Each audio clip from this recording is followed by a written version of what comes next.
Hi all! Everything in my video is pulled from the public domain, and I am using them under the Fair Use, Fair Dealings guidelines. Everything I say is my own opinion. You should look into this information for yourselves, but I'm pretty sure I'm right. Good morning, everybody. All right, this is the last reporting on the Platinum Jubilee that I'm going to be doing, and we have a lot to discuss, from people fleeing the country in private jets to what all went on in the royal box, to what the Sussex Squad is saying. So let's just jump in, cover it all, shall we? Let's go. We're going to start off this morning by visiting the mic under the lapel issue again. Here we go. So as you can see in this video, Meghan gets out of the car and she fiddles with the collar on the left side. Then when she's standing at the door, she fiddles with it again. Here's the video of it. Now here in church, if you watch, she fiddles with it again. See that? All right, now watch it again in slow motion. Now the coat crosses over to the left, so it looks like she's lifting up the collar to make sure that the flap is down flat. You see that? How about one more time, a little closer?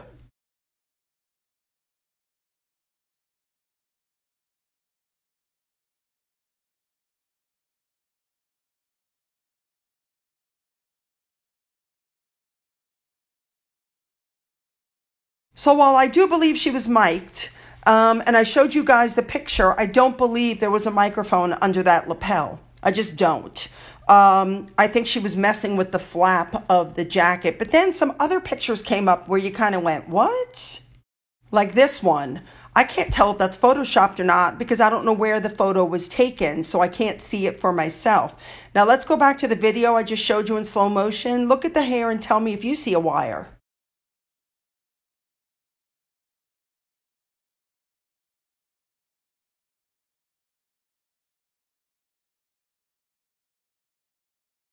Pictures also came out like this one with people going, what is that sticking out of the lapel of the top of this shirt? But to me, that almost looks like a label. Whatever it is, it's obviously flat. Maybe it's Velcro meant to hold, the flap down on the left side. Who knows what it is? But I just don't believe there was a recording device under the lapel. I do believe that she was taping. I just don't think that that's where it was located. Now, when my husband looked at this photo, he goes, maybe that's a button, to hold the other side of the jacket in. And I thought, you could be right, but I've never seen a button that far in, if you know what I'm saying. So to put this to rest, yes, I think she was mic'd. No, I do not believe the mic was under the lapel. All right. One more thing, by the way, that I want to say. Everybody's going on about the fact that the Queen let these two have their own promenade into the church. What you're not considering, ladies and gentlemen, is that by doing that, they didn't get any photos with other royals. And that was not a walk of fame. That was a walk of shame. And next up, I just wanted to point out something that Andy's mom posted from the New York Post on Twitter, because I thought it was just like, yeah, there you go. And it's small, so just in case you can't read it, what it says is, the royals have played the long game, brilliantly putting the Sussexes in a no-win situation, declined their invite to look mean, petty, and vengeful, sliding the ailing queen on her historic jubilee, accept and get the coldest of shoulders before an audience of billions. Does everybody get the message now, kids? And they were buried alive with the B-list royals. They slipped down the line. Harry got, a taste of the life that he now has. I don't think he really liked it. He's used to being, right up front. I think he was miserable. I think he realizes he made a mistake, but there's no going back now. All right, next up, the stories are out that Harry and Meghan did have a relaxed and casual first birthday party for their daughter at Frogmore Cottage, with royal children invited to a garden party with games, cakes, food, blah, blah, blah. Now, you have to look at the wording of this very carefully. The wording of this story, that's what gets you. It says that the party was open to Zara and Mike Tyndall's 3 children, Mia 8, Lena 3, and Lucas 1, as well as Savannah and Isla, daughters of Peter Phillips and Autumn Kelly. They also said in the article that 3-year-old Archie's godfather, Charlie Van Straubenzee, I think that's how you pronounce it, and his brother Tom, whose godfather to Princess Charlotte, were also invited. Here's the interesting thing. How do they know that that's Archie's godfather? I thought that was all private information. So they've opened the party to them. Doesn't mean they went to the party. We know none of the Cambridge children went. We know Sophie and Edward's children didn't go. We know the Queen didn't go. I have a feeling it was a very, very small party. Also, I might add, there is a rumor, unsubstantiated rumor, that Harry and Meghan went back to Frogmore, packed up, and flew back to California because a private jet was found online. So we're debating if they're still even in the UK. Now, one other thing I just want to point out, remember, it was all in the news. Omid Scobie told everybody that Meghan and Harry had a secret lunch with the Queen and she met their daughter and stuff. Well, now the Post has been updated to clarify that the meeting has not even been confirmed by the palace. And until it's confirmed by the palace, it never took place. Just remember that. Now, you guys should also know that Teresa Longo, who always is spot on, also put out a comment.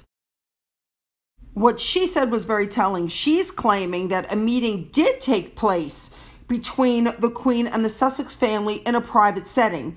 And of course, the Sussex family asked if a family photo could be taken, and it was agreed that it would, yes, that's fine, but the photograph will remain with the Queen, and reasons for that are obvious. It was a delightful reunion. The Queen was pleased. And then the next day, which was June 4th, the small gathering was going to take place at Frogmore for the birthday, and that there might be another photo at that time if everybody agreed to it.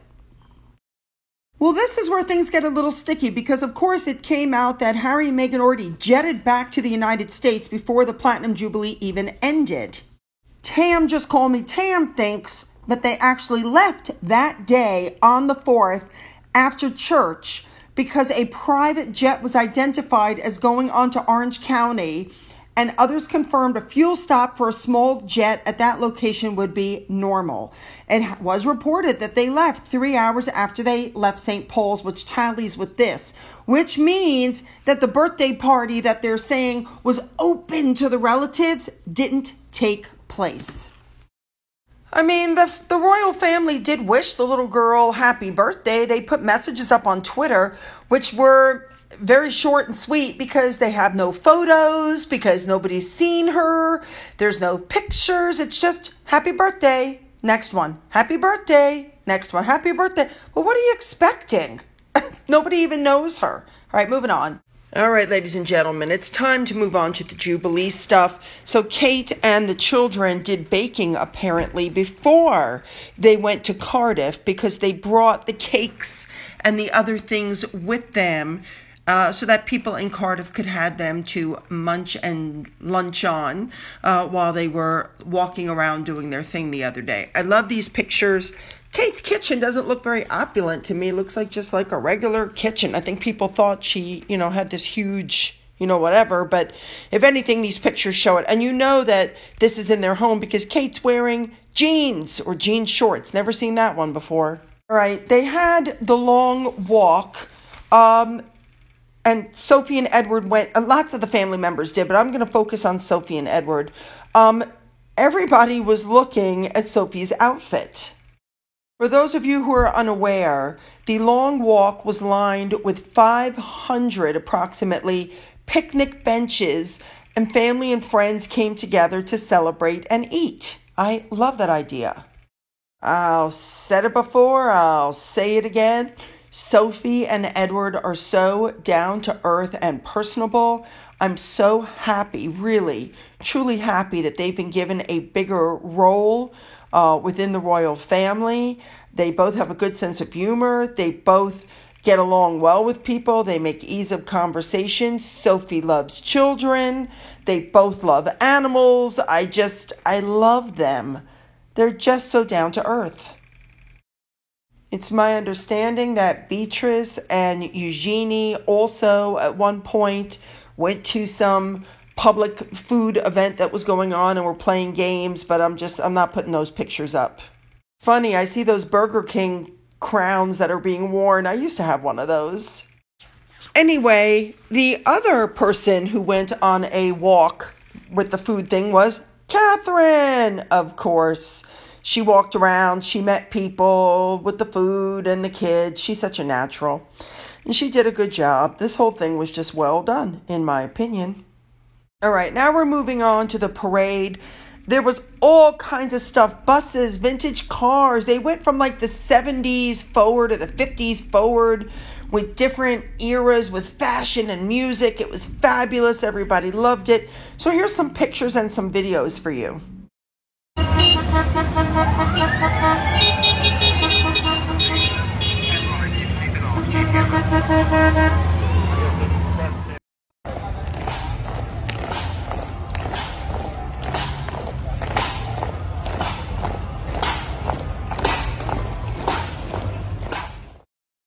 There was even a bike parade at one point. Watch this. There were statues. There were even buses from different eras. Watch this.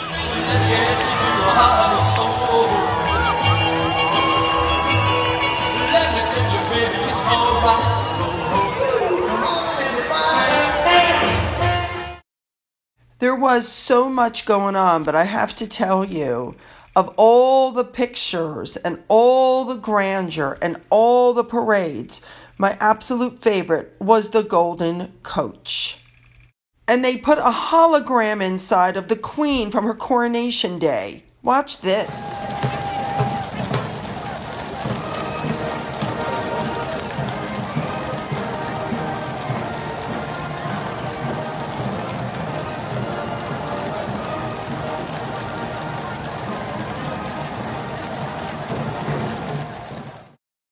Here's the 1960s being represented by Basil Bush.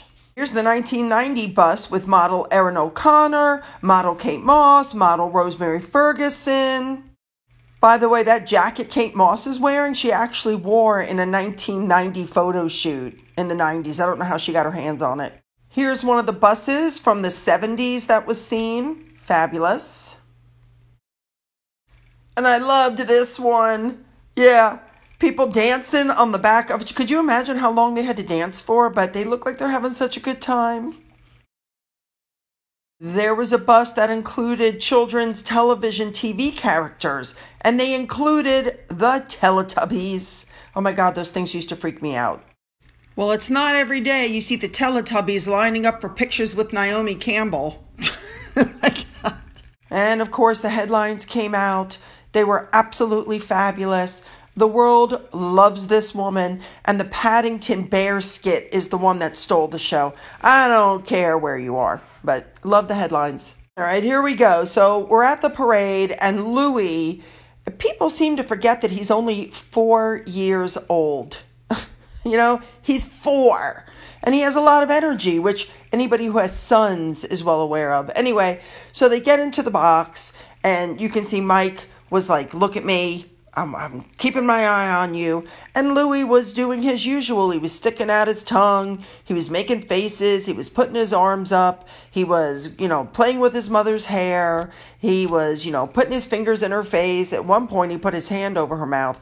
But I mean, he's 4. Parades like that don't keep the attention of children of that age. And you can see also that Kate was trying really hard to just, not to control him, but to get him to just pay attention to what was going on around him. I give her kudos. I mean, what is she supposed to do? Beat the kid? Which apparently, by the way, is one of the Sussex Squad's ideas, that he should have been beaten. Yeah, we're going to get to that in just a minute. Anyway, he's moving around. He can't seem to sit still. The other kids also tried to keep his attention. Kate even pulled out a book at one point that had, I think it was a program to show what was coming. Anyway, watch this. So here he is. First, he started off on William's lap. William's trying to help. Then, presto changeo, Now he's sitting on Catherine's lap. Catherine looks like he looks like he might be paying attention. Look, William's still leaning over trying to talk. They're all chipping in. Then, presto changeo, suddenly he's like, nope, I want my grandpa. And he gets down and he walks over and he sits on Charles's lap, which that just shows the bond that they have. I love it. Anyway, watch this small clip.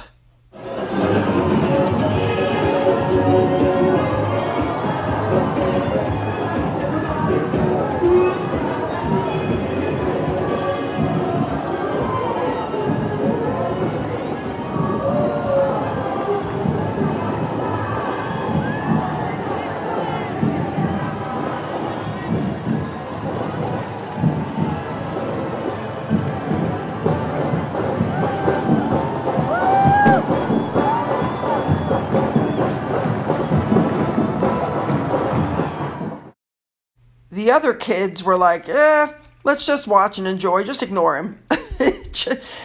This little girl is going to be gorgeous.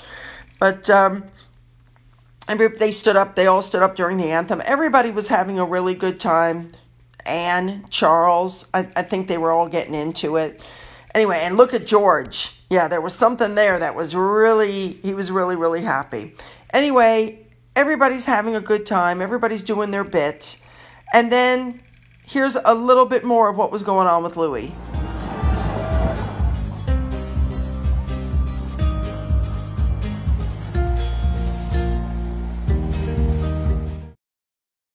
Now, I could be wrong, but I do believe this was his first official outing, which is why they don't take these kids to church, and they don't take them to the outings because it's hard for them to sit still. It'd be hard for any kid. When I look at this video, I wonder if he's not tired. He looks like he's tired. Anyway, so presto changeo, he's gone. So is Mike Tyndall. I think Mike might have taken him away finally. I shouldn't have to remind you guys of another person that when he was little was pulling that kind of crap, sticking out his tongue and running around and energetic and couldn't seem to get under control, and Diana couldn't get him under control. And yet the Sussex squad have no problem with Harry and his behavior, even though he's still acting that way as an adult. So they're online. Don't talk about Lily Diana. Don't you dare talk about him. Don't you say one word about Archie. Children are off limits. Children are off limits. Children are off limits. And yet they were all over the internet saying that Louis is autistic. Louis has ADHD. Louis needs his ass kicked. Louis's mother is ineffective. Louis. They said the most horrible things about that kid. But if you don't have a problem with that, then you shouldn't have a problem with a tired 4-year-old. And if you can't tell the difference, then there's something wrong with you. And thank you to Eliza for the above photograph. Now, of course, race baiter Dr. Shola jumped right in there. Who else could take a tantrum from a 4-year-old and twist it better than this woman could? If this was Meghan Markle, media would claim black ancestry makes him ill-behaved, blah, blah, blah, cotton slaves, blah, blah, blah. You wouldn't like her parenting, all because there was a tired 4-year-old. You guys, this woman is desperate. And then you have Omid Scobie, who also put up this really nasty tweet, which, by the way, he had to delete later because he was condemned for picking on a 4-year-old child. And he wrote, did I wonder why Prince Louis was taken out for a while? Kids would be kids, right? This was a jibe hinting at the behavior of the children of the House of Cambridge and the parenting skills of William and Catherine. And so people were like, well, why did you delete your tweet? And he says, of course, he's claiming victimhood, going, despite turning off comments, there was negativity in the quote tweets and some insane trolls claiming kids will be kids is inciting hate, and I'm tired and I got no patience for it. It's no different than the tweet he put out about Thomas Markle right after Thomas Markle had his stroke, calling Thomas Markle a toxic parent with a long history of stress and anxiety, even though there's a thing on the TIG that I read you guys before where Meghan says nothing but wonderful things about him right before she met Harry. Yeah. All right, let's move on from these haters. The Queen, on the last day, made a surprise last-minute appearance on the balcony. She looked absolutely fabulous. I love the way George is looking at her here with so much admiration. Anyway, there's the whole family. Here's a video of it. Watch this.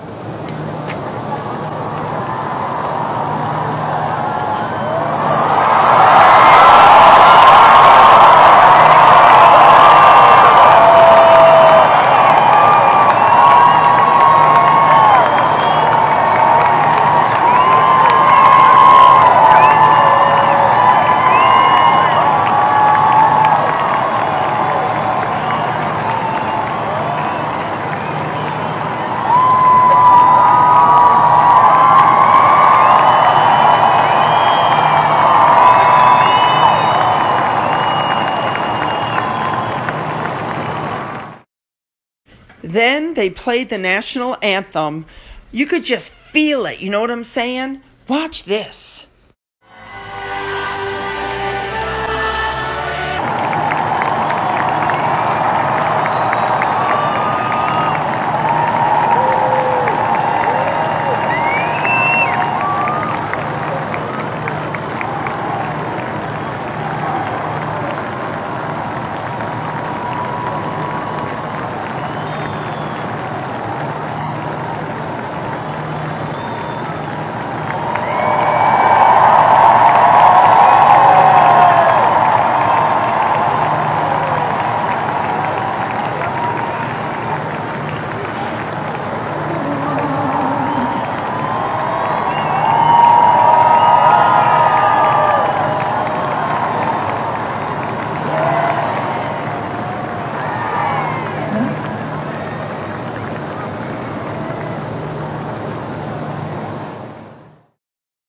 And thank you to Deb Stratus for the above photo.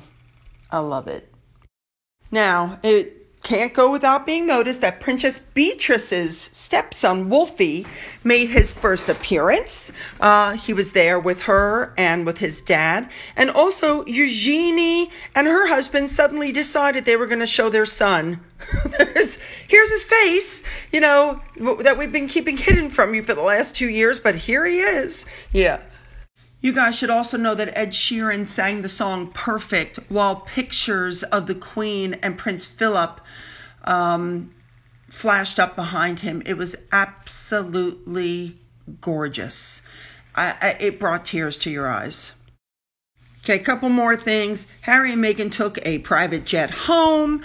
Everybody's like, oh, that cost like $160,000. But what you don't understand is because they went to get Netflix content, it's a business write-off. So it didn't cost them anything. It was free through Archewell. Anyway, in these pictures, Harry looks, well, that's Meghan's scraggly hair you're looking at. They probably jet lagged, but look how unhappy Harry looks. And you know why he looks unhappy? Because they came home without the video footage, without the photos, without the audio that they needed for their Netflix content. They're probably looking at each other, wondering what they're going to do now.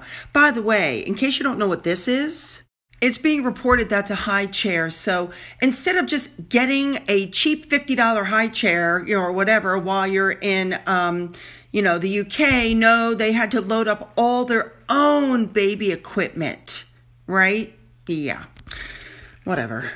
All right, ladies and gentlemen, it's a Finn update time. He and Toodles were actually getting along for a whole, 6 seconds. And I grabbed the camera, I grabbed the phone, whipped on the video, and grabbed this. So watch this. Did I catch you two getting along for a whole 2 seconds? Is that what I just caught on camera? Yeah, you see your tail wagging. Toodles. Oh, you're possessed. All right, ladies and gentlemen. Now, if you're liking the picture above, which I love, you can actually buy it. It's on EleanorTomlinsonArt.co.uk, and that is EleanorTomlinsonArt.co.uk. It's £15. I love this. I'm going to be ordering this.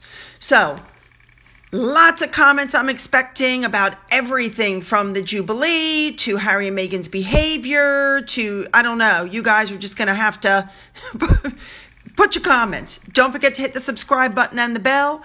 Don't forget to double check if you're already subscribed. Make sure you're still subscribed. That's very important. Don't forget you can follow me on Twitter, Getter, Rumble. For those of you who have emailed me, I do read every email, you guys. I just can't respond to every email, but I'm trying. And for those who have donated to my coffee fund, thank you so much. And as always, you guys, have a great day.